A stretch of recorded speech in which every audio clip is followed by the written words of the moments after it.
When life gets real, the mic stays warm. Hosted by the dad with lots of charm. Insights are sharp and data's tight. The lens already and the joke's online.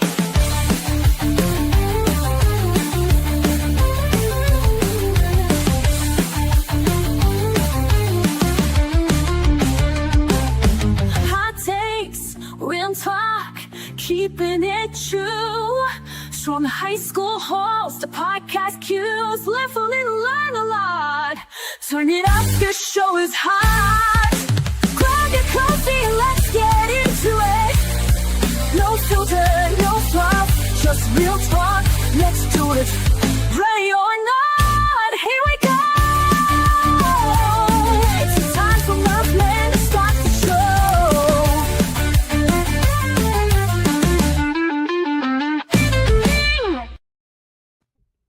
Welcome to Hot Takes with the Murphman. I am the Murph, and I'm here with my co-host Connor. How are we doing today, Connor? Doing good today, Murph Man. How are we doing today? Doing pretty good. I gotta tell you, doing pretty good. I've been working on that new video for Military Broadcast Radio. And how's that going? It's coming along. I got to set up all the characters and everything, and the scenes and all that stuff that I'm using on Google Flow. Getting that ready to go. And I started working on the scenes. So now I type in scene 32. Ducky does this and says this, and then poof, video's done. Well, that 10-second video. Yeah. Oh, wow. And I can actually do it with 3 or 4 different characters talking all at once. I don't have to splice it together anymore. Mm-hmm. That's pretty cool. I'm looking forward to that. That's good. What'd you do? Just turned up a little bit. Why, you thought they couldn't hear us? I can't see the green. That's why. You can't see the green. Mm-mm. Okay, well, I can. Well, barely, but yeah. Yeah. Okay, continue. Thank you for your permission, sir. Hey, you guys, in case you haven't been watching this, I am the Murph, and this is my co-host, Connor. We're doing a show on everything you need to know for prepping for college and young adulthood. And we tend to, we're not experts here. We just pretend to be. And I like to say that we have a different outlook on podcasting because we tend to joke a lot and we're not too serious. And sometimes we go off topic. Sometimes we have adult language because we get into some heated conversations. I don't know what else I could say about that, Connor. Do you have anything to add to that? No, not really. Not really? Nope. Because I want our listeners to know that they're going to get a professional show. But every now and then, it's us. What can I say? Yeah. We get sidetracked. We have ADD. We tend to go off subject a lot. And what ends up happening is we'll never know. Like, for example, we were talking about the refinery last night, right? We have a refinery down the street here, and it's been having issues. Like, they've evacuated the neighborhoods around it. And if the refinery blows, we're 2 miles from it. I would say so. Maybe. We're in the blast radius, right? And I told Connor, I said, well, if it goes, at least we'll die quickly. Yeah. But I'll tell you what, anything going on in the world you want to talk about or anything that you find interesting right now? No. Nothing. Nothing? Not that I know. Nothing you can think of? Not that I know. Me neither. I've been busy working on this video, and I haven't done any TikToking, any scrolling, doom scrolling, none of that. So, and speaking of TikTok, we're actually going to be on the Military Broadcast Radio today, so we're trying to get over there so we can monitor it and chat with you. So if you guys are interested in talking to us, please write us, and we'll do our best to answer you and get back to you there. But what do you think, Connor? I think it's time we ignite the fuse for today's show. I think so. You ready? Too. Yes.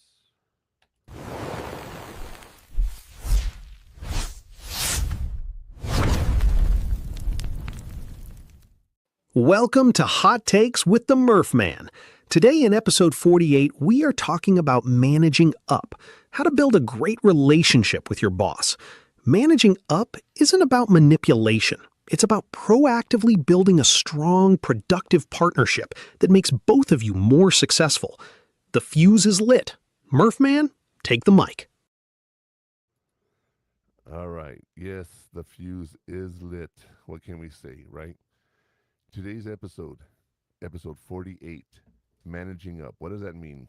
Well, managing up is about your relationships with your boss. Doesn't mean you're dating them or anything like that, but it's about you're proactively building a strong, productive partnership. Okay, that's the relationship we're talking about, not a inappropriate relationship. Although, would you ever have an inappropriate relationship with your boss? No. No, you don't want to do that, right? Yeah, no. Yeah, it's not going to They're go all well. men. Yeah, no. I'm good. You're an idiot. They're all men. Um, I was referring to the fact like if you break up, your life's going to be miserable Nah. because they're going to come after you, you know. But you don't want to do that, right? No, not really. It's not my cup of tea. It's not your cup of tea. Yeah. You drink tea. Okay. Oh my God, it's going to be one of those days, everyone. I got to tell you.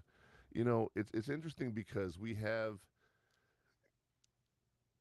I've had a lot of different jobs, and I've told you before that we have not had a lot of uh, bosses. I've been lucky, and I've had a lot of really good ones. I've had some bad ones. Yeah, but I mean, in my career, since Oh, your career, yeah. my 43 years of working, I started at 14. If you want to go down to volunteering my time at 12 years old at Safety Town and Girl Scouts camp, well, it was a Girl Scouts camp that let you go. My brothers go in, and I went and was a mentor with them, you know. And we have we had doing this since I was 12 years old. So it's one of those things that you just never know what's going to happen. And I've had some pretty good luck with bosses, so thank God that I've had that. And I will tell you, one of the things that I enjoyed was having bosses that respected me, but didn't expect me to do things that I couldn't do. So they were very nice with me on that aspect, Mm. you know. And I built a relationship with them, and I was able to go out and build myself up because of the bosses that I had. And that's what I want to talk about today, you guys. So let's talk about that in our segment called The Burning Question.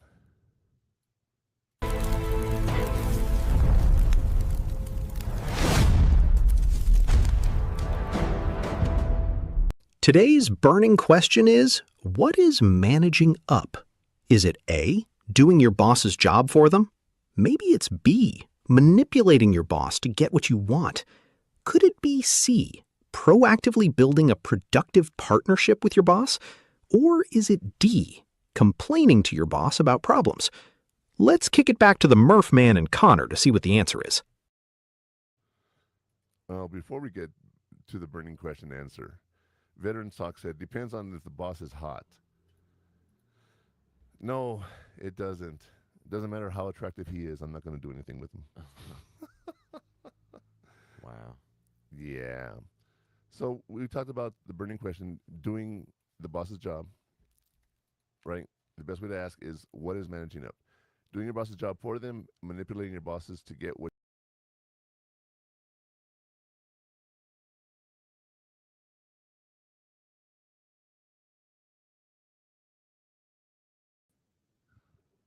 Hello? Are we good? Yeah, Okay. I'm in. We're good. Okay. Sorry. So what was Well, it's because you weren't on stage. That's why. Okay. Why wasn't I on stage?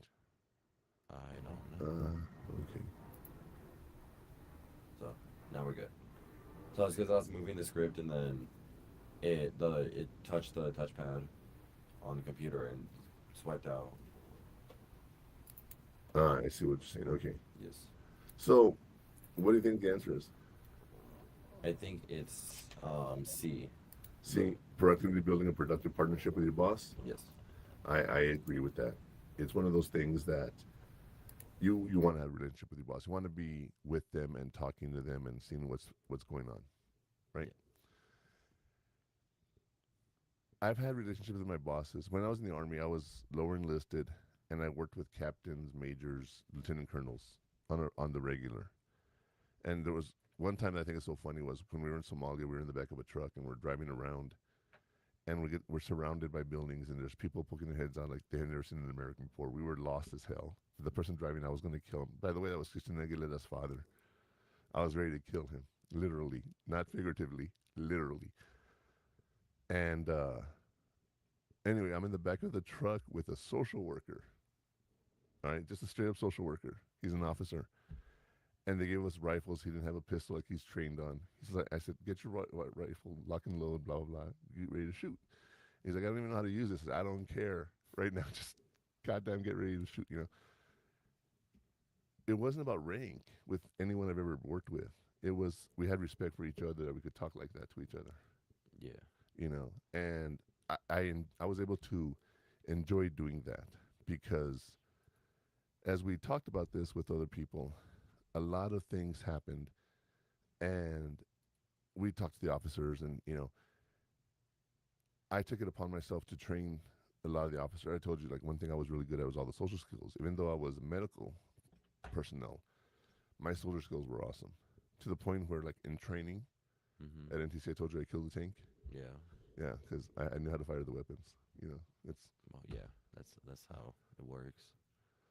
well, when you're medical, your job is to save people, so it's more focused on saving lives and taking them. But I Oh. told myself, I don't know wherever I'm going to be, I might need to do things like that. So I learned how to do things. And in training, the guy next to me was quote unquote wounded. And he hands me this weapon and says, kill the tank. So I did, Wow. you know. And to me, to me, it was a lot of fun. I really enjoyed the military, and I wish I would have stayed in, but my marriage couldn't handle any more divorce separations. And eventually, we got divorced anyway, so I should have just stayed in. Dang. It sucks, right? A little bit. Yeah. A little bit. 4 years later, and it all went to hell in a handbasket. You know, it's one of those things that you can't really explain to people who haven't been part of it. It's, you know, you say, oh, well, you know, yeah, you want to save your marriage and everything. It's not always that easy. It's not always that easy, you know. And as we do this, I want you guys to think about that and how your relationship with your boss stacks up. And we're going to talk about today's hot take.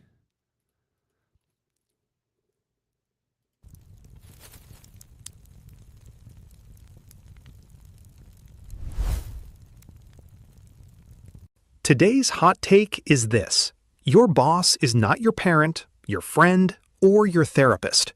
They are your most important customer.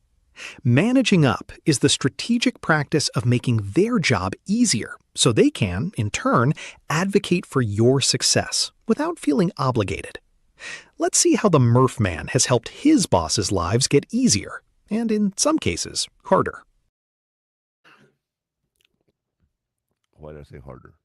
Because I'm a pain in the butt, right? Yeah. But your boss is not your parent, your friend, or your therapist. They are your boss. They're there to tell you what you need to do, what you need to change, and you need to do it. That's the bottom line, right?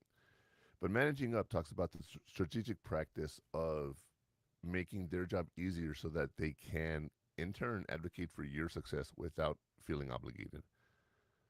You know, when you do something for somebody, they're more apt to help you. You know, one of the things, if you ever want anyone to help you, the first thing you have to do is help them. Okay. Stephen Covey, one of the habits that we talked about in the 7 Habits of Highly Effective People, he talks about the emotional piggy bank, emotional bank account. You can't take out of your bank unless you put money in first, right? Okay. Same way with a relationship. You have to put the money in, you have to put the effort in, you have to put everything in before you try to take anything out. And there's relationships, and I've talked to you about them in my life, where people are just taking, not giving anything. At some point, I just say, okay, that I'm done with you, right? Yeah. I'm done. That's it. I'm done. And before you know it, it happens. I get them out of my life, and my life gets easier, right? Yeah. So you're not there to be friends with your boss, but when you need them to advocate for you, they are there, right? Yeah. To the point where I'll give you the example of when your mom passed away. I just couldn't be a counselor anymore. I couldn't. For 3 months, I was working my butt because I had lost a lot of time because she was sick in the hospital and everything, and I was trying to make up all that time. And there was one day that I was driving back at 8 at night from Fabian's, and I had to pick you up at daycare at 8 o'clock. I was going to be about 15 minutes late, maybe 20 minutes. I called the daycare and tell them I'm sorry. I got late. They're ready to go home. Yeah. And it didn't happen often. Let me make that very clear. So it was like 2 times probably. yeah. But as I was driving, I'm like, you were 9 years old at daycare. Your mom died 3 months ago. And I'm out here working my butt off for what? For money, a job. Well, I know that now, but that's not the point. I asked to be released from work. And my boss talked to my CEO and got me a severance plan, a small little package of funds that I was able to use. They paid for my vacation. They gave me an extra month's salary, and they let me go. No questions asked, really. And it ruined our lives for a while. I'm not going to lie. I lost my job, and I ended up losing the car, ended up losing the house. It is what it is. And I told you I'm back, baby, right? Yeah. Yeah. But I could not do counseling anymore, and my boss understood that. She gave me the time I needed to be with my wife. She gave me the time I needed to try to make up. When I knew I wasn't going to make it, I cut my losses. She let go of me, and it wasn't a horrible thing. You know what I mean? Yeah. It was like she understood the situation. She helped me. So having that relationship with your boss sometimes helps in ways you cannot ever imagine. But I'll tell you what, we're going to take a quick break, and when we come back, we're going to talk about the different terms that we're going to be using in today's episode in our segment called Laying Down the Coals. Stay tuned. It's time for a break. Hot Takes with the Murph Man will return after these messages.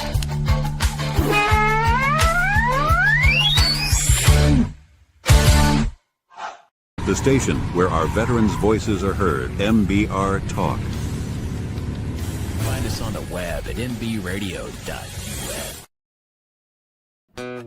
According to the VA's suicide data report, an average of 22 veterans die by suicide every single day. This figure is a sobering reality and a crisis that demands our immediate attention and compassion. We must recognize and address the fact that every 24 hours, 22 veterans are losing their lives to suicide. The war doesn't always end when our veterans come home. The invisible wounds they carry, wounds that are real and heavy, require continuous support. No veteran should have to carry this burden alone. Many veterans experience stress and disconnection as they navigate life after service. But there is hope, there is help, and you are not alone in this fight. There's a vibrant community ready to support you, offering friendship, understanding, and shared experiences. You served your country, now let us serve you. Don't fight the toughest battle in silence. Your mission now is to reach out.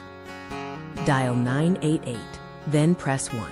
Text them at 838255. The Veterans Crisis Line is available 24/7. Every day, we save lives. Your life is invaluable, and your service is honored. Let's work together to make 22-0 again. No veteran should face their struggles alone. Together, we can ensure every veteran finds the support and hope they deserve. He gets help, but he still feels off. Sees an ad on the TV about a dog batting said, "This is a man's best friend." Whoa, so he goes one day and he picks it up. Never thought a dog could bring so much love and put a smile on his face. But he's finally found a saving grace. He needs help, but he don't know the path to take or the way to go to be free. Put his mind at ease. We will help, 'cause we can't stand to see a soldier go to God by their own hands. We will do everything we can to make 22-0 again.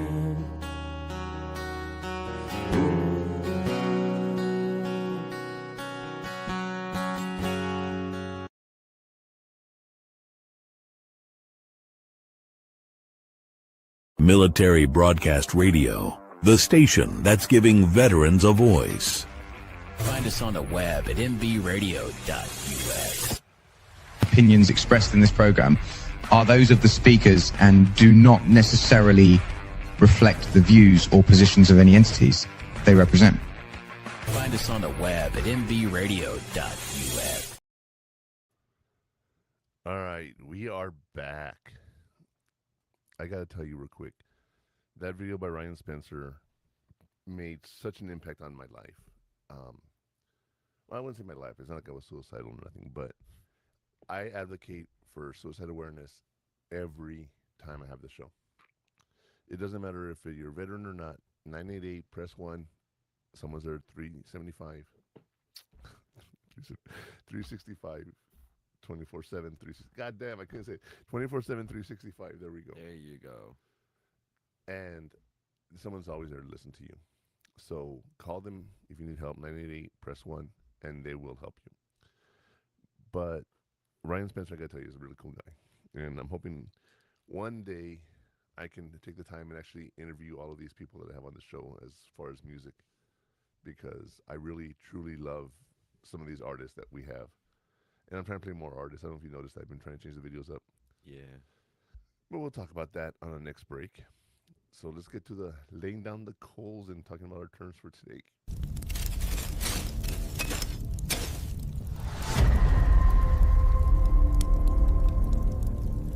Before we dig into today's show, let's clarify some of the key terms we'll be using today while laying down the coals. Managing up. The process of consciously working with your superior to obtain the best possible results for you, your manager, and the organization. Communication styles. Understanding whether your boss prefers quick updates via Slack, formal weekly emails, or in-person check-ins. Proactive support. Anticipating your manager's needs and offering solutions before they have to ask. Yeah, 32 listening. All right. So, managing up, the process of consciously working with your superior to obtain the best possible results. Communication styles, understanding whether your boss prefers quick updates via Slack, formal weekly emails, or in-person check-ins. And proactive support, anticipating your manager's needs and offering solutions before they ask. Let's talk about those real quick, one by one. When you have a boss that is busy, 90 to 95% of their time is spent managing employee issues. You don't want to be part of that, right? Nope. With every boss I've had, I have a great relationship with them. But I can walk in, say, you got a sec? And they know it's more than a sec because they know me. And I can sit there and I can talk to them about an issue real quick. And we come out. And what's the thing I always told you? When you have a problem, you have to come with a Solution. Very good. So I walk in there, here's what I want to do. What do you think? And, you know, they'll say yes, no, maybe so, whatever, right? But there's been times where I've walked in with bosses and I said, I am up to here with whatever's happening. I cannot do this. I said, something needs to change, you know, and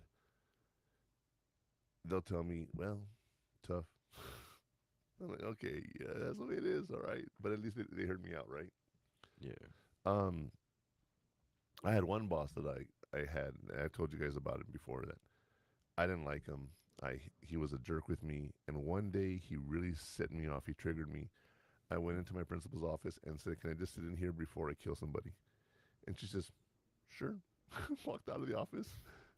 She already knew what it was. She walked out of the office and just let me stay there until I chilled out, you know. And again, we go back to that relationship with the boss, right? Yeah. You know. And if I'm wrong, that's another thing. The hardest thing is to walk up to someone and say, we have a problem. We need to talk about it. I really believe that if you sit there and you talk to someone, you hash out your problem, and you move on. And that's the way it should be, right? You should be able to just walk up and say, you're not doing this right. We need to talk about this. Or I have a concern about the way you're doing this. There's certain phrases you got to use, of course. You can't just walk up and say you're screwing up. Mm-hmm. But as you sit there, right, when you're talking to your boss and they're talking to you, don't take it personally. You know, with that other boss I told you I hated, it was personal because I wasn't the only one that saw that, you know. Yeah. Like there was times when I'd make a meeting that he had to be at, and he would blow me off. And then the person that I was going to meet with is like, what's going on? I'm like, he didn't come. Like, I don't know what to tell you. One time I had a boss with the superintendent's public affairs person, and he blew them off. And she just, hold on.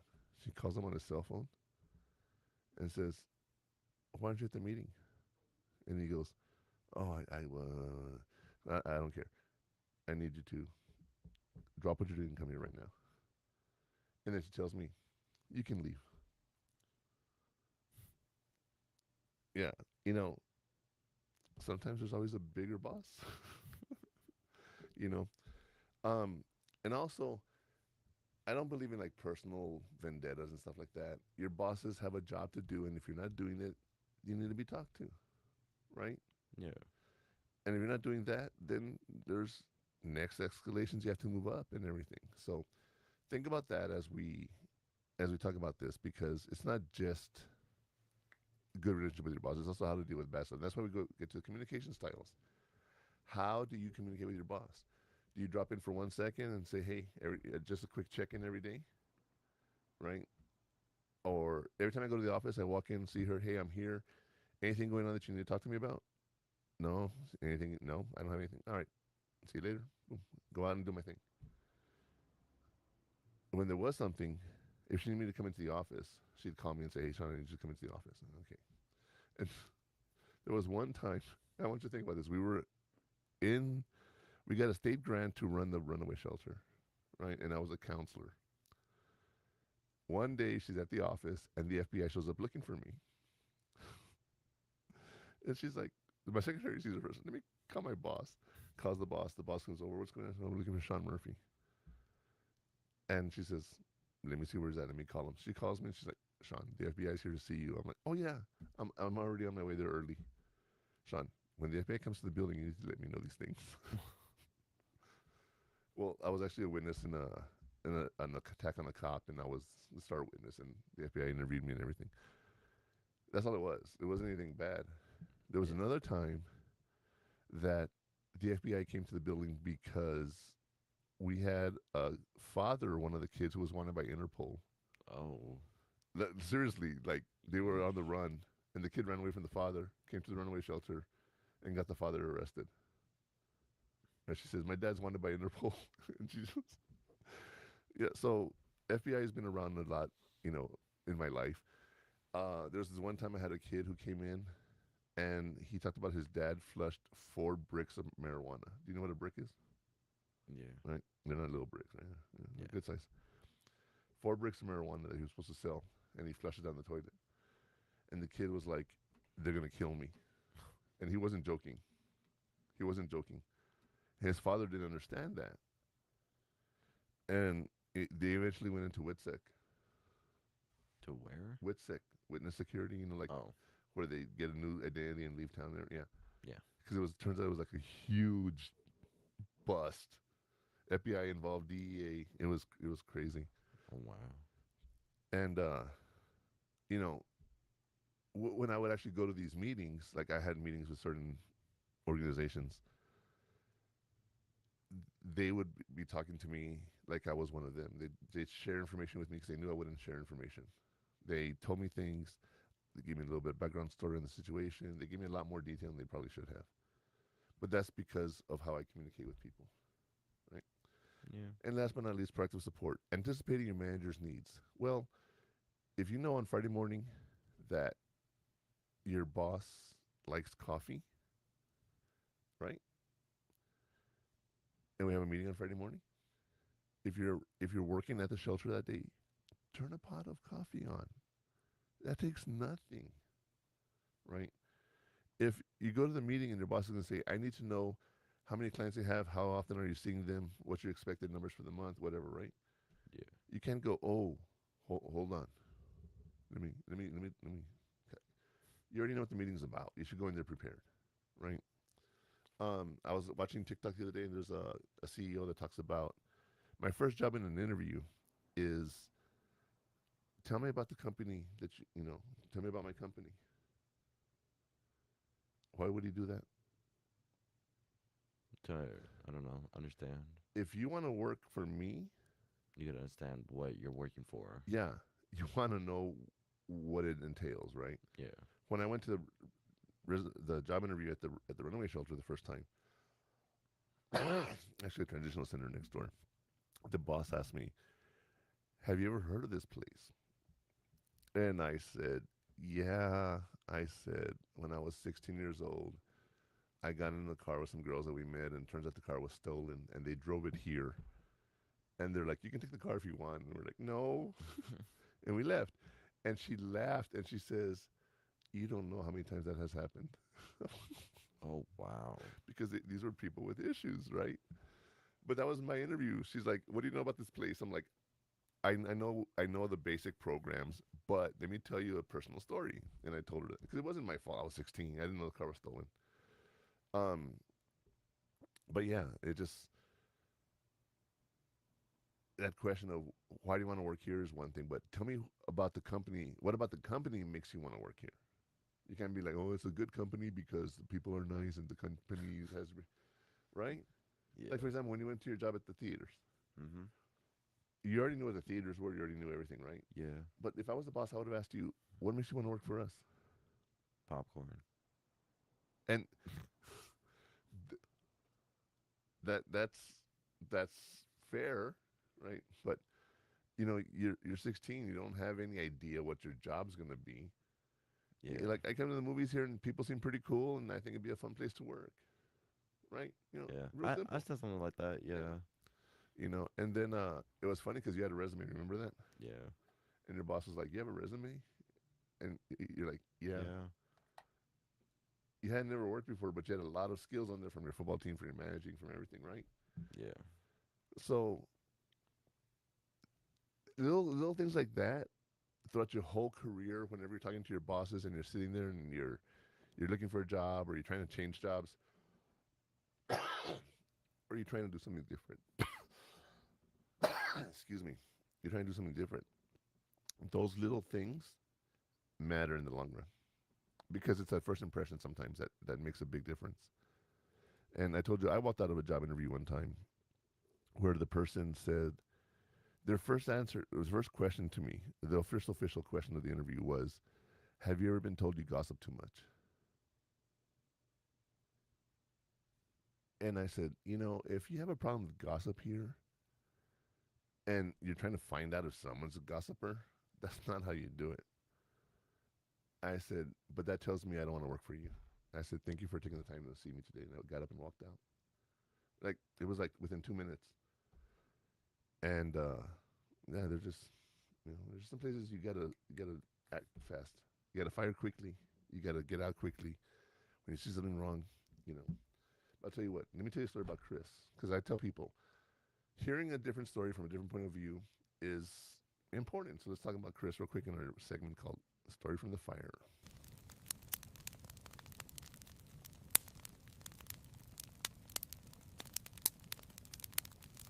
In today's story from the fire, an employee, Chris, waits for his manager to assign him tasks and only speaks up when there's a problem. His colleague, Alex, schedules a brief weekly check-in, learns her boss's top priorities, and proactively suggests ways to help. Alex is seen as a leader and is given more responsibility and better projects. That was a story from the fire.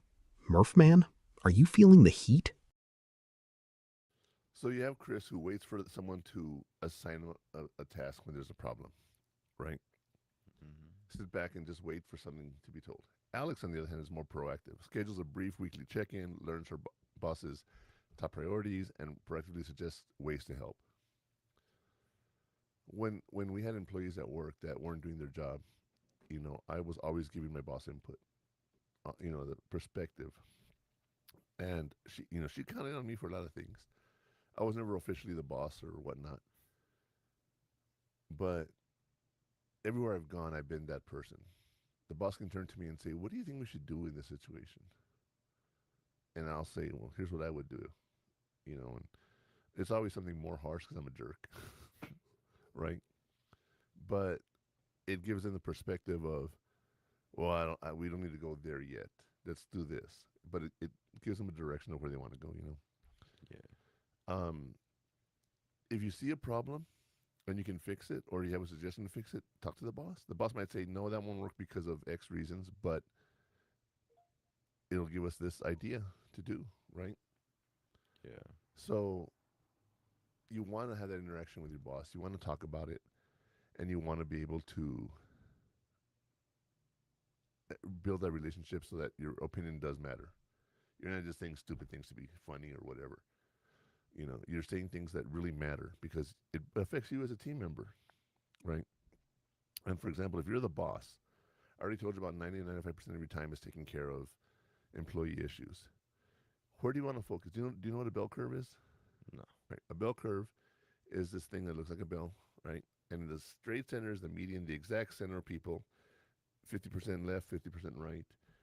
And they're up here. And as you go down from 85%, right, you go to the top 15% and the top 2%. And then the outlier is 1%. Meaning good and bad, okay, because you're on both sides of the scale. If you're exactly in the center, right, you're not good, you're not bad, you're not a problem.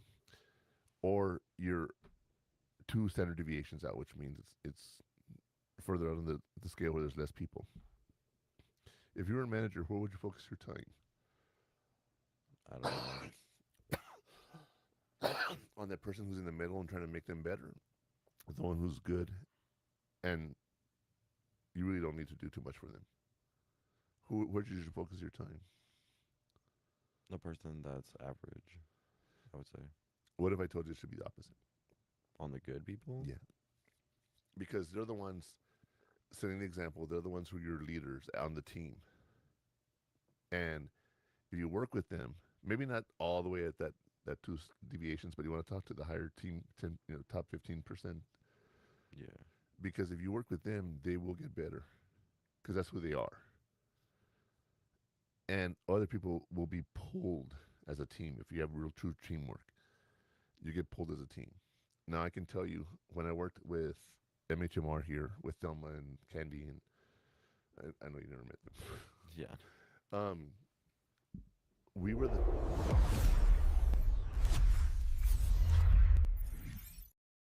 Thank you. I thought you would since you clicked it. How did I click it? Oh, the mouse. I was like, I wasn't even Sorry here. about that. That's funny. So Candy, Thelma, and I were the top 3 producers in the company. Everybody was producing 70 to 80 hours. We were producing 103 to 120. Okay. Okay. The competition with Thelma, Candy, and me was so funny because we would be happy we beat each other by just 1. You know what I mean? We were 25% better than the company, right? Between the 3 of us, we did, what's the math here? 4 employees' work. So technically, we were an extra employee among the 3 of us. That's how much work we were doing, okay? If not 2 employees. And the team we were on had 6 people, right? Mm-hmm. When our numbers would come out, the other 3 people would be like, how do you do it? And we'd be like, well, we do this. And then 1 year, 1 month, we had an employee make 85 hours, almost 90. She was so happy. Like, she's like, I got my hours up. I'm like, all right, I'll do that every month. Right? She couldn't keep up the effort. And we were like, how can we help you? Because we saw that she wanted to do better. We tried to pull her along with us and said, how can we help you? Right? Yeah. How can we help you? And it's one of those things that when you talk about this, you look at it and you say, okay, if you focus on the higher employees, they will do better and they'll pull you in. Okay, that's what you want to do. Excuse me. And if you're really working on all of these issues with the lower people, you need to cut them off. Get new people, because it's not getting anywhere. Yeah. How many? Nobody wants to fire anybody, but how long do you have to go with somebody before you actually get rid of the poison? Right. I'll tell you what. Let's talk about those actionable steps we can take in our segment called the heat map.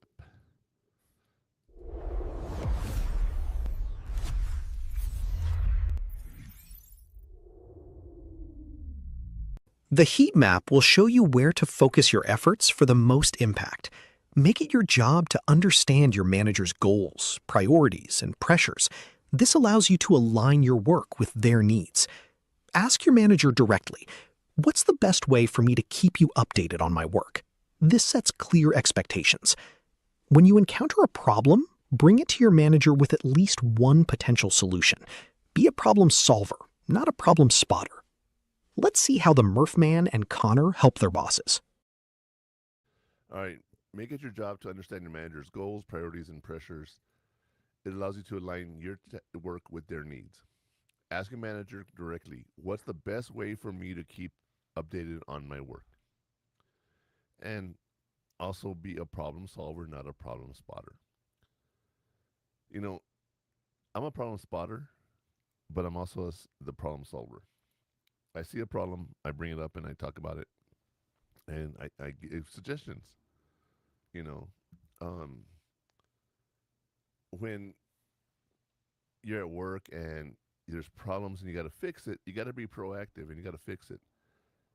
There was times where I saw something that I could influence, and I changed it, and problem went away. You know, I didn't have to go get approval for nothing. You know, I took care of it, and a lot of the team I worked with were that kind of person. We took care of problems. When we go to my boss and say, hey, we got a problem with this, she would talk about it and she would say, like, what can we do? What are the options? What can you change? What can you do? So here's what I would like to do. I already have a solution. I told her the solution, and I said, I don't know, would that work? And she's like, no, that because of this and this, but how about we change this and this?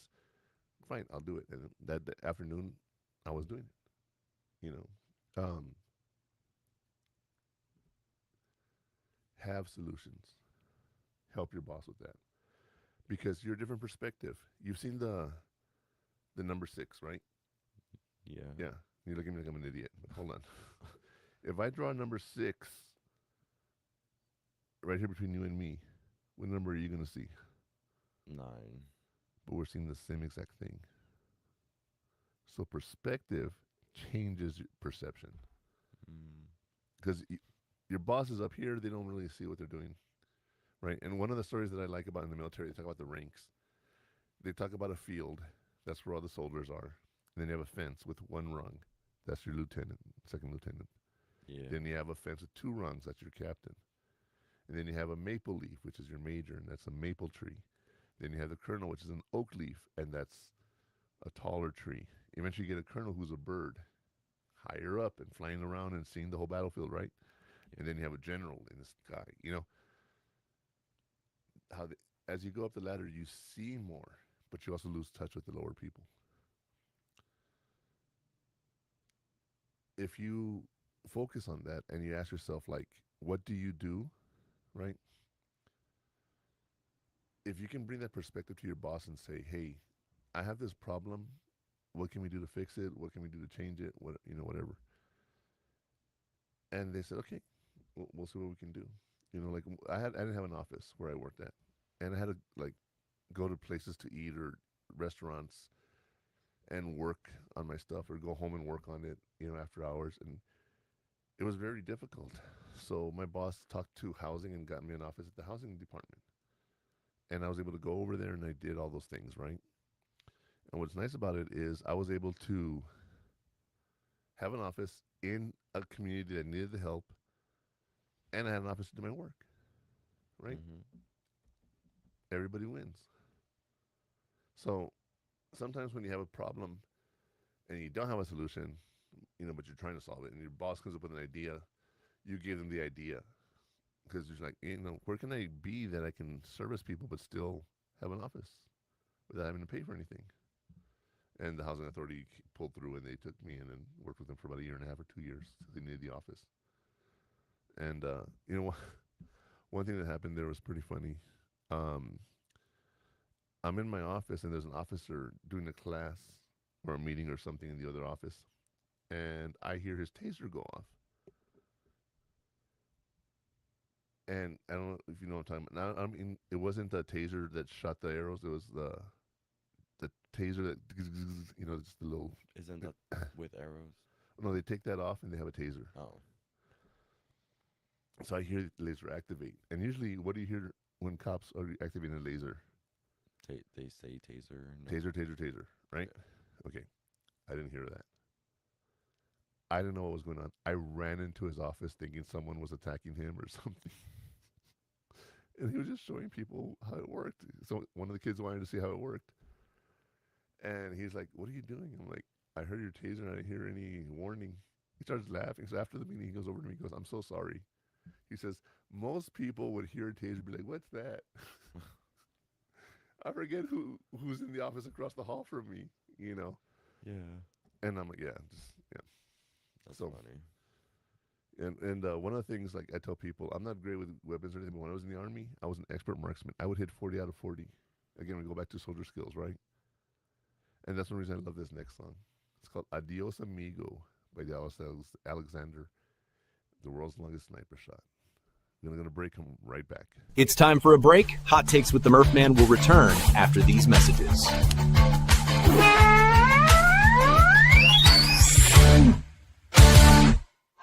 The station where our veterans' voices are heard. MBR Talk. Hey, thanks for supporting our channel by watching and listening. Find us on the web at mbradio.us.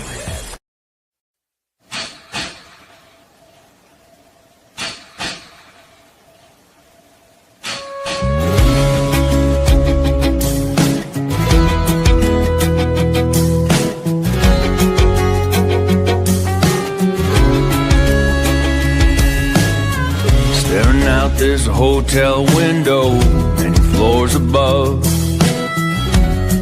What's missing down there is love. Thinking through the smoke that fills my mind. Don't worry, it's not my first time.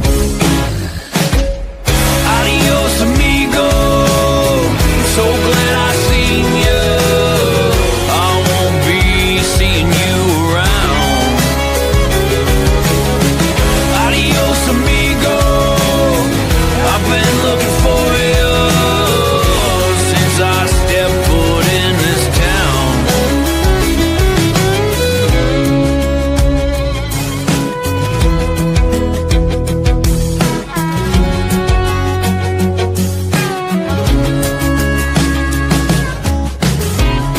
They say it's all inside, heaven and hell. What happened to that angel when he fell? Give it just one try. Tell me you don't like it.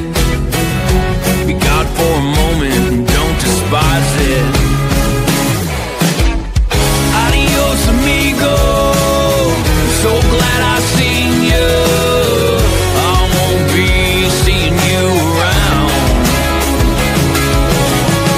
Adios, amigo. I've been looking for you since I stepped foot in this town.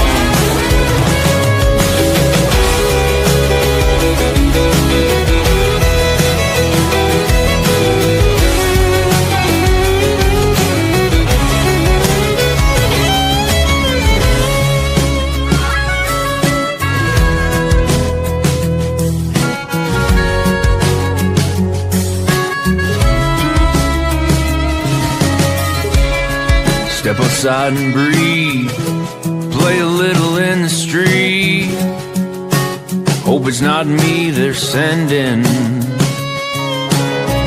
Move on from over there. Give the kids a little scare. Oh, these fences, they need mending. Adios, amigo. I'm so glad I seen you.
Military Broadcast Radio, the station that's giving veterans a voice. Find us on the web at mbradio.us. Opinions. I don't hear anything either. All right, we are back from break. Adios, amigo. World's longest sniper shot. Dallas Alexander. Check out his channel on Spotify. I forgot to hit return. All right. Let's hear our segment called Where You're Going to Get Burned. It's those pitfalls you might have as you try to deal with some of these actions that we're talking about in managing up.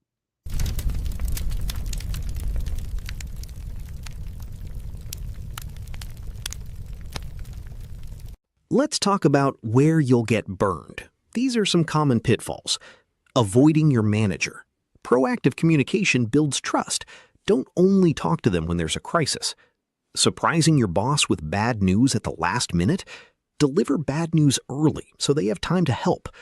Complaining about problems without offering solutions. I wonder what kind of solutions can the Murph Man and Connor come up with?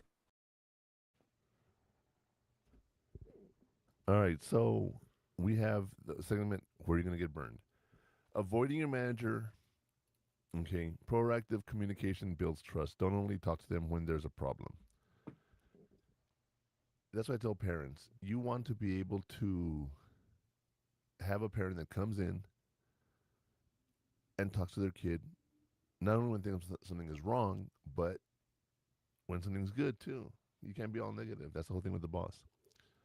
Surprising your boss with bad news at the last minute. You know, what do you think, Connor? Should you tell your boss you're looking for a job? Well, yeah. But then if you don't get it, what happens? Well, that's why I'm just looking, right? Not saying I got one. I'm just looking.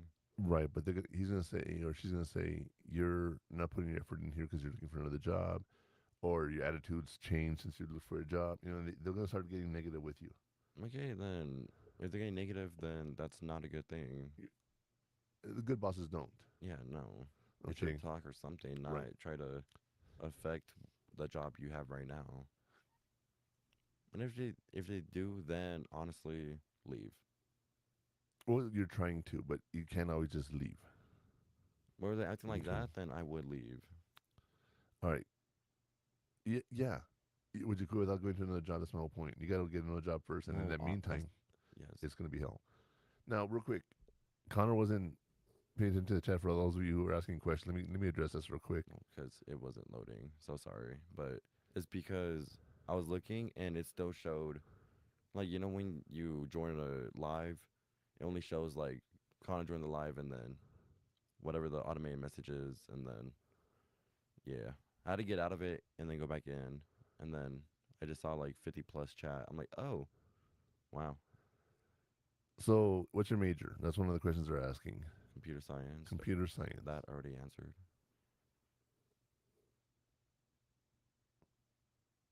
Sorry, I was on my phone texting my personal chat. But yeah, computer science at UTEP. And studying cybersecurity. All right. We have conferences to hear the elders' concerns for the youth. That's good, JJ Sweet. You know, you need to have mentors out there, right? Such as our boss right now, H Train. He's a great mentor. He does amazing stuff. He had a mentor, Mr. Bennett, that he talks about. You know, mentors are very, very important. I appreciate that. Thank you for everything we do, Nexus, or the creator Nexus. Sorry.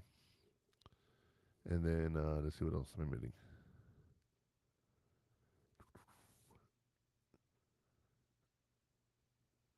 Broadcast Beaker, he's sleepy.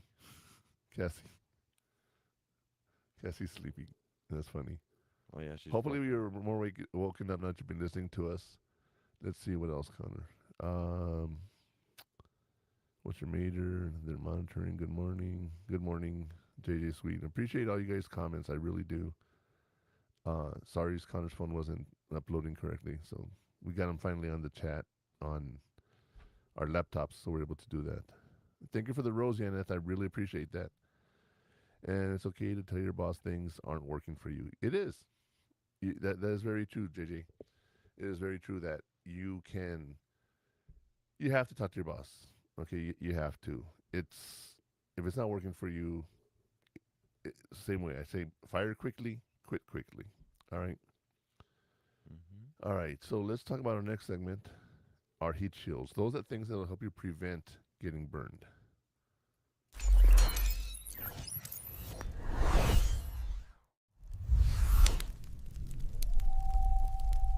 Here are your heat shields. Your Managing Up heat shield is the solution-oriented partnership. The biggest heat source is misalignment between your work and your manager's priorities. Deploy this shield by only bringing a problem to your boss if you also have a clear, documented suggestion for a solution. This proactive shield shows ownership, signals that you are a partner, and protects your manager from unnecessary stress. What do you think, Connor? When you had a problem, did you come up with a solution when talking to the boss? No, not really.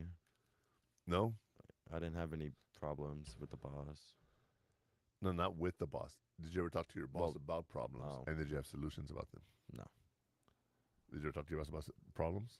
Yeah, some stuff with like other coworkers or like customers, but I didn't have a solution to it.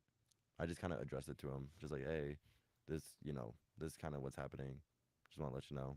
Okay. And I went back to cleaning theaters. So you're just making them aware of stuff. We talked about that, right? Yeah. God. The biggest heat source that we talk about is misalignment between your work and your manager's priorities. Bringing a problem to your boss and having a solution is not helping anybody. That's just going to take more of their time. Even if your solution sucks, give them a solution. This proactive shield shows ownership and signals that you are a partner and protects your manager from unnecessary stress. Because your boss is going to have stress no matter what, right? Mm-hmm. They're going to have stress. So, JJ, she sent us a singing mushroom. Oh. Thank you. Thank you. Yes, thank you. You know, as we do this, okay, as you talk to your boss, as you deal with issues, and as you come up with solutions, it builds rapport, it builds relationships, increases communication, all that stuff, right? But one thing it also does is it gives you the experience of being a manager and what you have to do. When you have a boss that tells you, my boss is telling me to do this, I don't know how to do it. Can you help me? Yeah, that's what I do, right? But sometimes you're like, why would he want you to do that? Or why would she want you to do that? Like, that's just stupid. Oh, he has this, he has this. And I'm like, that's not going to work, from someone in my perspective. Well, we have to do it. That's stupid. But we have to do it. You got to do it. And that's the way it is, right? That's what having a job is. Let's see, JD talks about running a summer youth program that got kids ready for college prep and the work. That's awesome. That is awesome. That's what this podcast is about, JJ, is we have the experience as a parent, as a counselor, as an educator, as a student, and we try to share that with everybody because I talk about all different perspectives, right? Yeah. As a counselor, as a educator, all the different perspectives is what I try to give you, and 25 years of experience teaching at the college. This is my 26th. So, wow. Yeah, pretty cool. A lot of years doing this, and I've been doing counseling since I was 19 years old, and I just celebrated a 57th birthday. Happy belated birthday. Well, thank you, but what's that? 19, what's 57 minus 19? 38? Yeah. Okay. 38 years of psychology, counseling, teaching. That's a lot of experience. Oh, and 30 years, no, I lied, 25 years of marriage to two different women, but 25 years of marriage. 19 years as a dad. Lots of experience here, right? And that's why I started this podcast. I want to share with you guys, and I want to talk with you. So, hey, Gigi, let me reach out to you, and maybe we can get on the show and talk about some stuff, if that's cool with you. So go ahead and you're out of the chat. You told me to.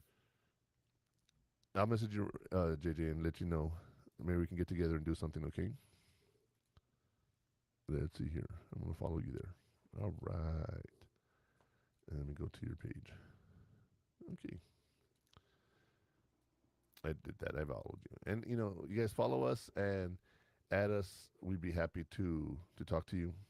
All right. Oh, JJ, she followed us. Yay. Right on. Thank you for the follow. Yes, thank you. Sorry, I didn't know you want me to say something. No. Followed us or followed MBR? Okay, just want to make sure. Maybe she just followed MBR, but that's what I was asking. Yeah, well, she followed the host. So MBR.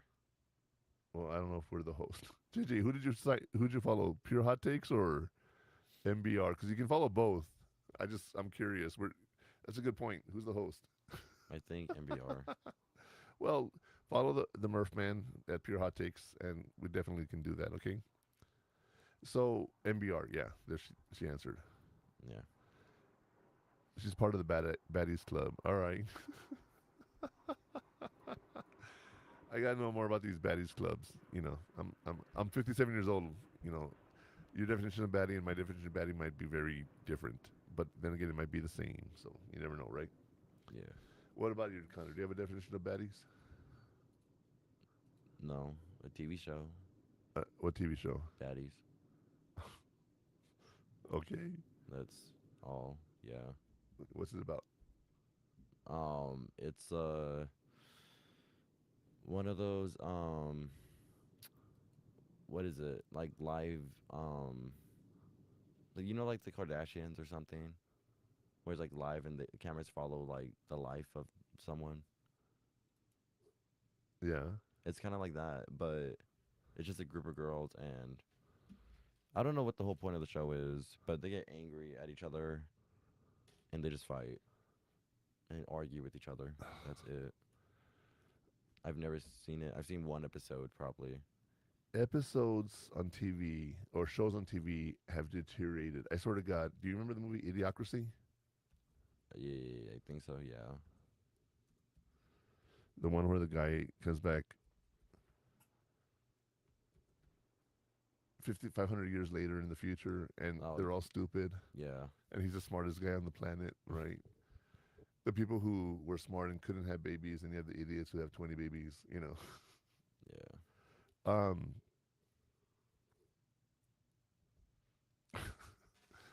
The shows are just getting more stupid every year.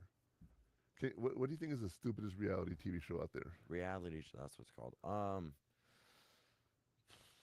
I don't really watch any, but I don't know. I don't know any reality shows. That's one thing I don't look up. Well, you know The Bachelor, Love Island. You watch Love Island, right? Yeah. Well, I guess it's a reality show, but it's not, but it is. Dating, let me just digress here real quick. Dating somebody, okay, to date someone nowadays, you can't just walk up to them. I'll tell you right now, I know you're not in that dating field like I am, all right? Definitely not. Yeah, I'm remembering the chat, JC, we're facing problems like bosses. Yeah, and Idiocracy is a great movie. I lost my train of thought. I was reading what she wrote. Love, how we are different. Oh yeah. I go online and I'm on chats and I'm meeting people or whatever, and everyone's like, I want to get married. I'm like, okay. In like 5 years? Well, they're talking to you. I tell people like, I'm 57. I don't want to get married again. So that's your goal? Not me. I'm not your person. I said, at the same time though, why do you need to talk about marriage? Benefits. People only do it for that. Yeah. I'm single by choice. Well, not single.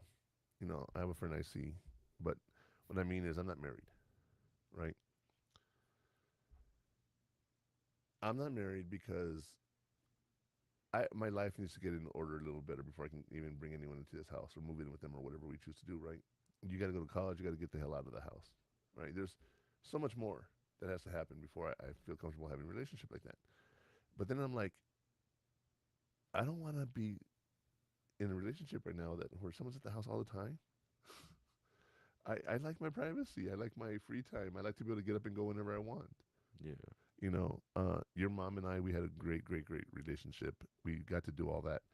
I'd say, hey, you know, my friends call me, they want to go, but you want to go with me? She's like, no, I'll go. That's okay. Sometimes she would go, sometimes she wouldn't. One time I went to Ron's studio. I got out of class at like 9:30 or 10 o'clock at night. And I called her, saying, I'm going to stop by and see Ron. At 3 in the morning, she calls me, are you okay? I was like, oh, damn. I didn't like, I'm still here with Ron. We're, you know, sitting down talking with his friends and everything, drinking a couple beers, whatever. You know, and one guy goes, oh, you know, haha, your wife's checking in on you. And my brother says, you understand that when he got here, he was on the phone telling her, hey, I'm going to come visit Ron for a little bit. It's been 5 hours. Wow, 5 hours. All right. And she waits till 3 in the morning to call him because if we went to the club's closed, you should be home by now. Right. There was one time I was driving home from the UTEP UT football game and I witnessed an accident, went over, rendered aid, whatever. Cops took my statement, and at that moment, your mom calls. And they're like, I was like, can you talk to my wife? Let her know that I'm not in trouble. You know, because you can hear the sirens of the ambulance and everything, right? Like really close. And he's like, no, you know, your husband helped out with whatever. I'll never find anyone like her again. And I don't compare relationships to her, but I had what I wanted.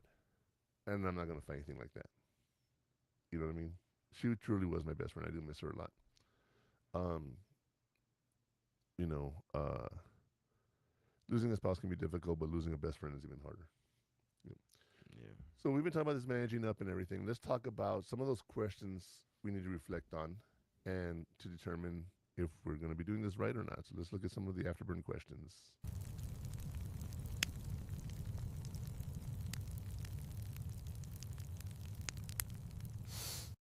In today's Afterburn, here are some questions for you to reflect on. What does my manager value most in an employee? How can I make my manager's job easier this week? Is my current communication with my boss effective? What could I change? We all know the Murph Man is not perfect. What questions would you reflect on, Murph Man? All right, so the questions. What does my manager value most in an employee? You know, sometimes you have managers that want someone that works, and has no relationships with anybody, no friends, no nothing, right? Sometimes they want someone that is more social and more accepting. Because like I told you, I've had the two employees. I've had the one employee who had a very private life, very friendly, very good, you know, but did not socialize with us. And then we had another employee that worked with us that was just weird. Nobody really wanted to talk to her. Okay. Mm-hmm. And for whatever reason, that happened. Okay. We had these two different kind of employees. So I can tell you, I don't want someone to be my best friend, but I do want someone to interact with me at work. You know, that's what I really care about. You don't have to be friends with me, but interact with me, you know. Yeah. Like one of my friends at work, we just started the school year and she quit. She got another job. And I sent her a message yesterday and she didn't answer me until this morning at 8. Okay. That's not bad. Almost a day. Not even a day. Right, but she didn't even look at messages yesterday. Okay, then. You announce you're leaving and you don't even talk? Well, did she She put a meme out on the meme chat. like last minute and just leave? Well, I don't know. I asked her, is this your last day? And she just wrote back with a wave. Whatever. But, I don't know. you know, she's a very friendly and everything, but then when she left, she just doesn't deal good with separation, I guess. I don't know. So what ends up happening is I didn't get to say goodbye. It is what it is, right? Yeah, maybe she wanted to just like leave and get out of it. Now, not say about anything. there was one employee we had that was very difficult. I liked her. I didn't have an issue with her. Some people did. But I made an effort to be friendly with her. Right? Mm-hmm. And even like when, someone in her family passed away, I, offered my condolences and everything, and I meant it. I don't think anyone else messaged her. That's pretty sad. A little. Maybe that's why she left. She didn't really make connections. I don't know why she left. I just know I had to take over the class. You don't need someone to be the friend of everybody, but you need someone who's social at work, that's friendly at work. You don't have to carry a relationship outside of work, but friendly at work. And that's why I tell bosses, you have to have them, like, for example, you and I. I'm your dad. I'm your friend. What's more the priority for me? Dad. You know that, right? And you can come and talk to me about anything. I might get angry if you lie to me, but if you were to come up to me right away as something happens, my attitude's very different versus you lying to me. Later on. Yeah. Okay. But we can talk about everything all day long. Like we tell people, we go to restaurants and we eat. No one knows why we don't talk at dinner. They just see us on our phones. Well, we've been driving around doing things for like 3 or 4 hours, and that's actually our break from each other. Yeah. On the way to the restaurant is when we talk. But every time we're always like this. At the yada, yada. restaurant. Yeah. Just playing games, watching TikTok, whatever. Yeah. Sometimes we make small talk. Sometimes. What would you consider small talk with me? Well, like at the restaurant, just like finishing up what we talked about, or just, hey, so you see TikTok, whatever. What's up with the weather? Yeah. Yeah. What brand's your microwave?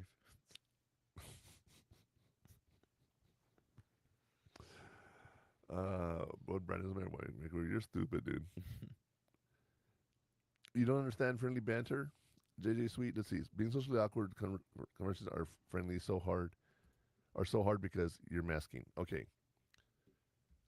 Let me tell you. We all have, I look at ourselves as diamonds in the rough. Okay, you've heard of that term before? When you pull a diamond out of the dirt, it's all misshapen. It's not brilliant and bright or anything. It's actually, you have to chop away at it, and you've got to get to the diamond. We all have a different facet that we present to different people. Facet? Yeah, that is the face of a diamond, a Oh. side. So, inside you're that diamond. Okay, we got the jets flying overhead. Yeah. We live by an airport. Sorry, guys. No, like they're flying like over the house, like literally. That's why it's so loud. We are in a soundproof room, so to speak. Well, I know, but it's still. Well, I don't know. Yeah. we have like the door open and stuff, Yeah, we have the because it was really hot last night. Anyway, so you have these facets of your life, right? Everyone sees a different side of you, okay? And you choose who you want to show your real self to. And I'll give you an example of this. I use this in graduate school. There's a wall between you and someone else. Can we agree on that? Oh, yeah. When you meet someone, right? There's a wall. Well, you get a brick and you remove it when you tell something personal about yourself so they can see through the wall to you. Sometimes you start pulling out a brick and you're like, oh, no. They're not ready for that brick. Let's pull out this one over here. Right? As you talk to the person over time, that wall comes down. Or the holes get big enough. Maybe they don't see their whole life, but they see everything. And like I've met people that I had an instant attraction to. And I don't mean like attraction sexually or romantically. I mean, I felt instantly comfortable with them. Okay? You don't have the energy to pretend. So don't pretend. You don't have to pretend. That's the whole point. Be genuine. Don't be a bitch. Don't be a jerk, right? But be real. Be unique. Be yourself. Don't just sit there and say, hey, I don't want to talk to you. Don't be like that, but say, right now I don't want to be doing this, But at the same time, you can sit there and you can say, hey, listen to this. All right. Talk to me about this. And I'm moving on. As you do it, before you know it, guess what? You either get rid of the person or you become friends with them. When when you don't like somebody, trust your gut instinct. And you can say just no and walk away. You know, depends if you're at work or where you are, of course. The situation dictates that. But as you sit there and I'm trying to think how I can put this. When you're interacting with somebody, how much you want to share is up to you. Yeah. If you have someone who's being nosy, tell them to go to hell, right? If you have someone that's genuinely interested in you, take the time to get to know them. But you don't have to be friends immediately. But there's a big but. And it's not just my butt in the room. It's the big but. It says, trust your first instinct. Trust it. Okay, if you're always socially awkward, if you're always hard to talk to people and everything, okay, that's fine. But trust your gut. And one of the things I'll tell you is there's a book called All the Places You Go by Dr. Seuss. Right? I love that book. And it talks about how they play games. Sometimes you'll be the winningest winner of all, except when you don't. Because sometimes you'll play lonely games too, games you can't win because you play against you. That sentence to me is so interesting because you can't always win because you're playing against you. Right? Well, technically, you're in your own head. If you were playing against you, someone has to win, right? So technically, wouldn't you win every time? Well, but that would also mean you would also be losing. So, okay. Would it be a tie? In order to have a win-win, someone has to lose. You both have to lose something, okay? But what I mean is, I'll give you an example. Your mom, okay? Your mom was beautiful. She was way out of my league. She liked younger guys, blonde-haired, blue-eyed, attractive, athletic, you name it. Everything I'm not, she liked. And the first day I met her, it was just like I liked her so much. She was just such a cool chick, you know, and we became friends and I dated other people and one day I liked her and, before you know, we started dating. It just, friendship grew. But she was way out of my league. And when I would tell people that I liked her, they would look at me like, you're stupid. Like, you have no chance. Like, look at the kind of guy she's like. I'm like, I don't know. It doesn't hurt to try. And worst she can say is no, right? Exactly. So I can tell you right now that I've dated and married out of my league with your mom. She was way out there. And everyone knew the side of me as being a jerk and unfriendly because I just don't put up with people's drama, right? When we got married, people would tell her, are you sure you want to marry him? And she's like, you don't know how he is behind closed doors. Because she saw the real me, right? And she saw the real me when other people didn't. And yes, Connor is my kid. Yes. Yeah. He is my kid. He is my father. So you see how ugly I am and see how ugly he is? Yeah, he got my traits, not his mom's. Yeah. Good job. Yeah. You know what's funny? You know one thing you did get from your mom? The skin color. Your your hair. She was very hairy. Really? Yeah. She was growing a beard one time. I told you, and she went and had it waxed. And she's like, "Oh, what the hell was that?" I don't know. Dude, you're Chewbacca. You are Chewbacca. No. All right. I'm more like a gremlin. Is that what they're called? No. Let's find out. Yeah, good job. You spill water all over the floor. Whatever. But go on, a gremlin. Oh, like one of those little fur balls. Oh, before they become. Yeah. Okay. Before they. He's a mogwai. The gremlins after water. Oh, I thought they were just that, and then oh well, no, never They're mind. mogwais. And then they go to ground. Yeah. 3 rules: don't feed them after midnight. Don't get them wet. And what's the third one? Everybody, if anybody's seen it, let us know. I don't know. It's wrong talking about your mom's beard. She didn't have a beard. I said she had a mustache. There's a difference. No bright lights. No bright lights. Ah, that's right. I remember. No, she didn't have a beard. She was hairy. I mean, it is what it is. And well, let me rephrase that. Okay, she wasn't hairy all the time. During her cancer treatments, during her cancer treatment, she had to take medication for menopause, which changed her hormones and everything, and she started getting very hairy. It wasn't because she was a hairy person. Let me clarify that. But I was telling Connor, she actually went and got waxed one day because she thought that's how you got rid of facial hair. Did it hurt? It hurt. She was all like red and cherry. It was funny. And I'm like, what are you doing? She said, I don't want to shave. I'm like, well, you could get an electric razor that shaves you better than almost as good as you're on your lips, so you just rub it over. You don't have to worry about keeping your goatee lined up or whatever. Just shave yourself. So I bought her a razor. And the hardest thing I ever had to do, this is something completely off subject, but a subject, sort of, was when she started having her hair loss. I shaved her head. That was the hardest thing I ever had to do. Was take off her hair.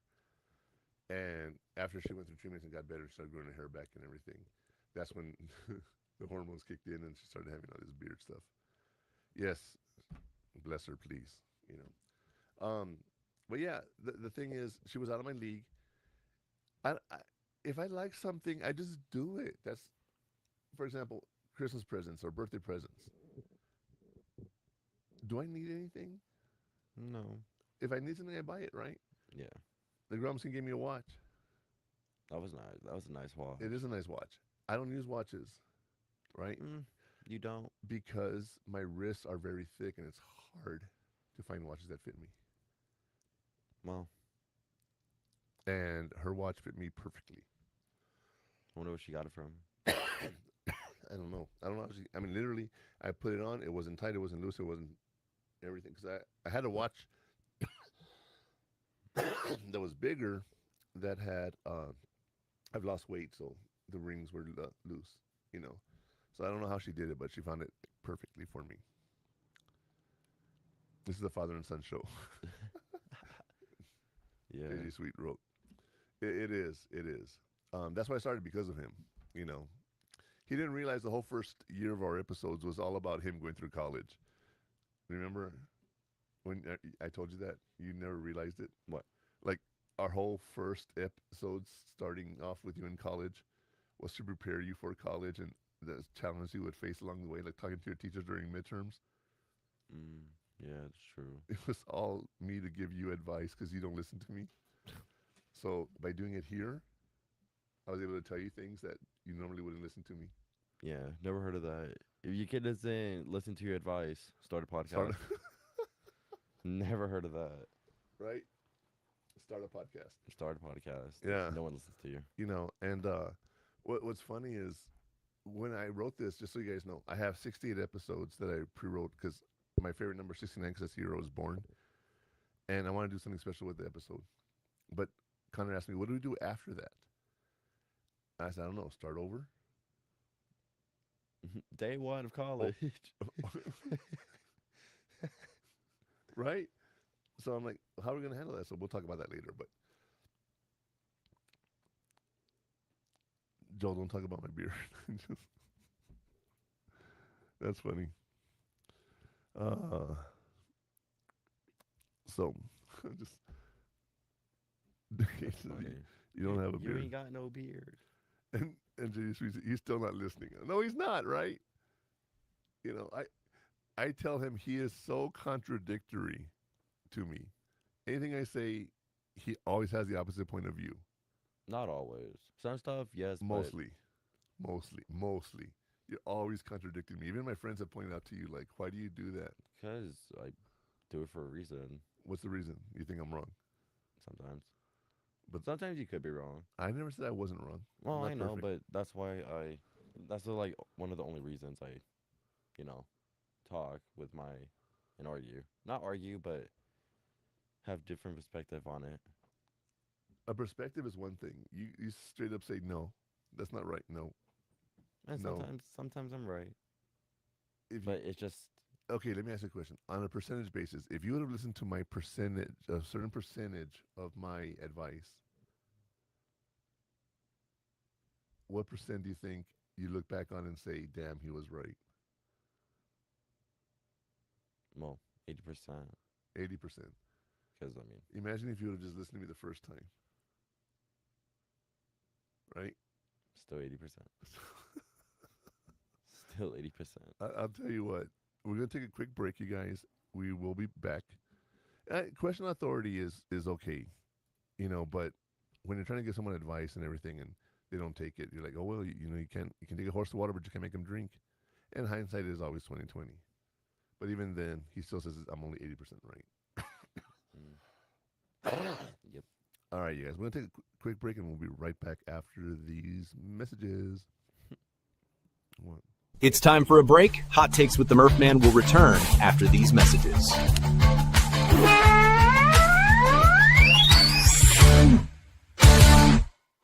The station where our veterans' voices are heard.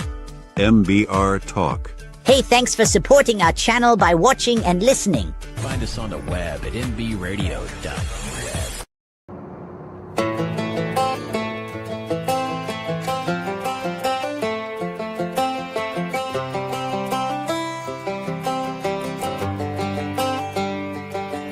It's the guts and it's the glory. 100 stripes, 100 stories. It's the Pledge of Allegiance on the 4th of July. It's them handwritten letters from home. It's them sleepless nights alone. It's his newborn baby he left with his wife. Mr. Red, White, and Blue, lay down, here's a line. Mr. Red, White, and Blue, for these stars and stripes. Hey,